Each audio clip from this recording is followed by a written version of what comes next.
So life before Hope, I had recently become single, so I was a single mom. My daughter was about 4. We had kind of been struggling to find a place to live, just to get established back in the workforce and things like that that you have to go through after, changing your lifestyle. I was thrilled to find an organization that was actually supporting people that were in positions like me. It was mostly other moms, but there were a couple dads too, I think. But I didn't honestly think that there was anything out there for me. So we were moving from either house to house or shelter to shelter every 6 months to a year. And that had been going on for maybe 3 or 4 years. And finally, we got into Rainbow Village, which was great. So that gave us 2 years of stability. However, still underemployed. So coming out of Rainbow Village was still uncertain that we would be able to maintain. It was a lot of pressure. I was in school at the time, so I felt like I would have to quit school to find a second job, and kind of give up on that dream again. It's been 11 years in the making, so it was kind of a sad life. Life before Hope was stressful. I was raising 3 teenage kids, 2 girls, 1 boy, and trying to do school full-time, working full-time. It was stressful. That's the best word to use to describe it, stressful. The biggest difference I saw once I started with Hope is I went from having 2 part-time jobs down to 1, because the financial assistance I got from Hope actually relieved so much burden, because I know at the end of the month my rent was already paid. The portion I contributed was done, and the portion she gave I know was there. There was never a doubt. It became easier, a little easier. I think once I got in with Hope, it was the last year of school for me, so it was a lot of internships, a lot of more time away from work and more with school. So with that, I didn't have that. My only concern was getting the rent paid, because we weren't going to be homeless. We weren't going to be living on the street.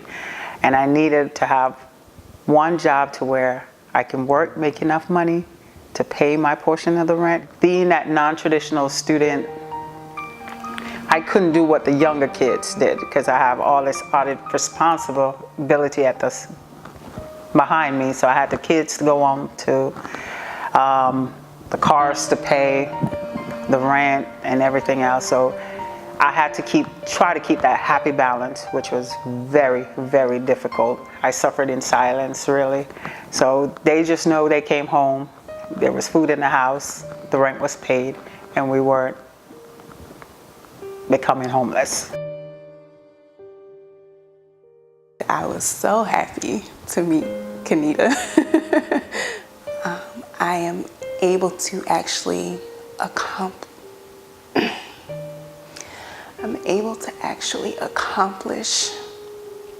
my goal of completing my degree.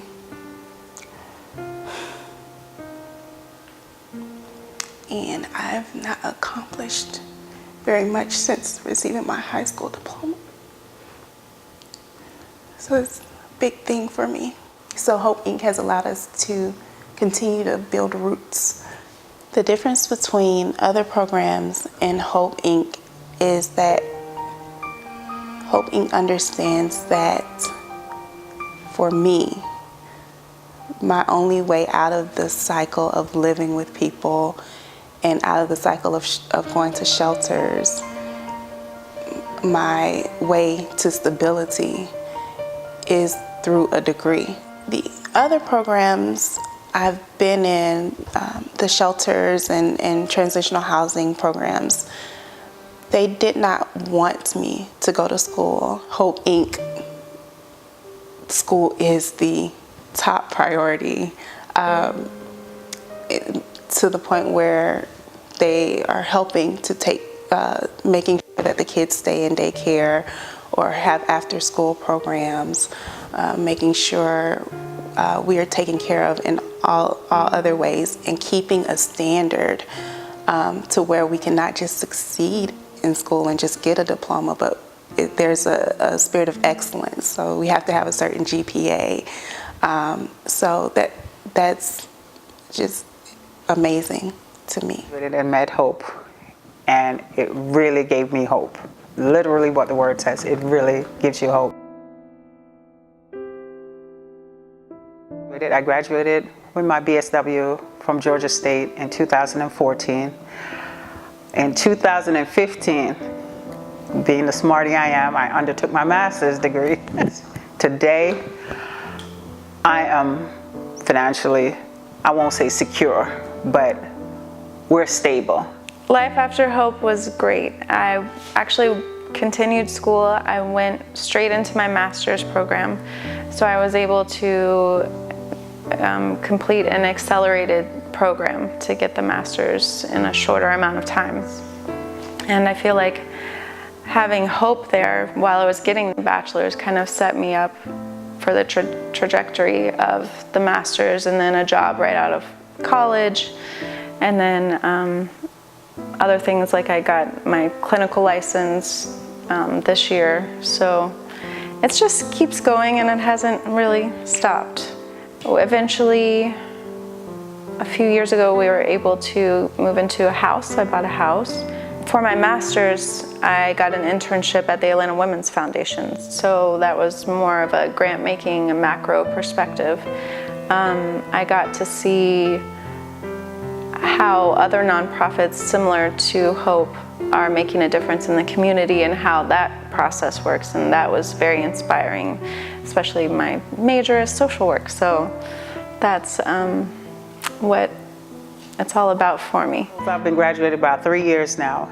It is amazing. One of the things that Kenita did that actually gave me steady footing is that financial program, the Dave Ramsey program. I love that thing. I still have it at home and I still use it. I actually try to pass it on to my sisters, teach my children about it, because it's really, really a good thing to be financial minded after this. I have a full-time job. We just moved into our brand new home. My college experience, even though it was later in life, has proven to be a positive experience for my girls. They both graduated from Sprayberry High School. One's going to Gwinnett Technical College studying veterinary science.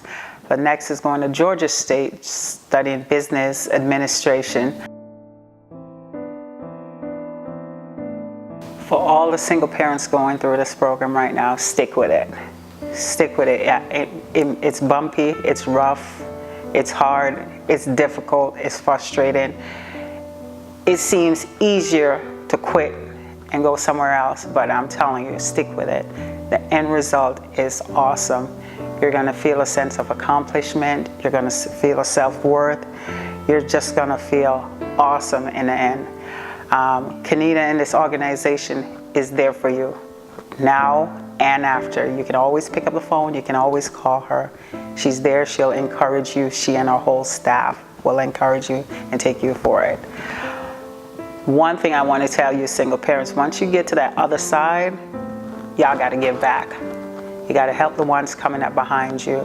Yeah, it doesn't have to be $100 a month. You can start small. I think the smallest donation she asked for is $10. I do it, and I don't even miss it. Only time I know I gave is at the end of the month when she gives me a receipt to say, thanks for your donation. You got to give back. We got to help the next one coming up behind us, because our struggle is real. The next is still real. We just got to keep pushing and keep helping each other grow. I would tell the single parents in the program that they should be very proud of themselves, and that they're doing amazing things, and that one day their children will look up to them and appreciate what they've done. and that it does get easier. But they're doing a great job.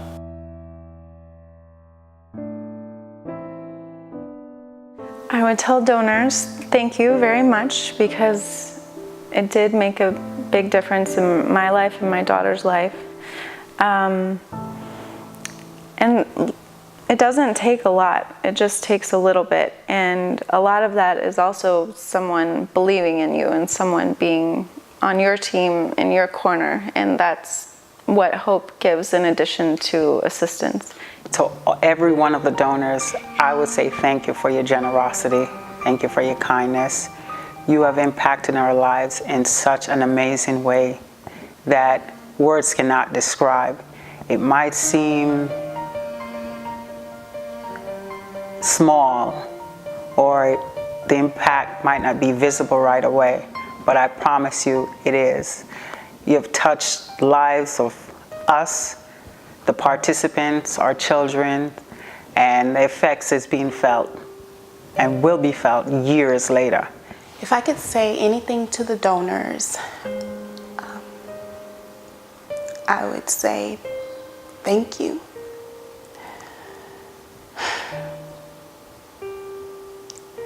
For selflessly giving to help me and my family, even though you don't know us. You are investing in my potential, and I thank you so much for being God's hands and feet.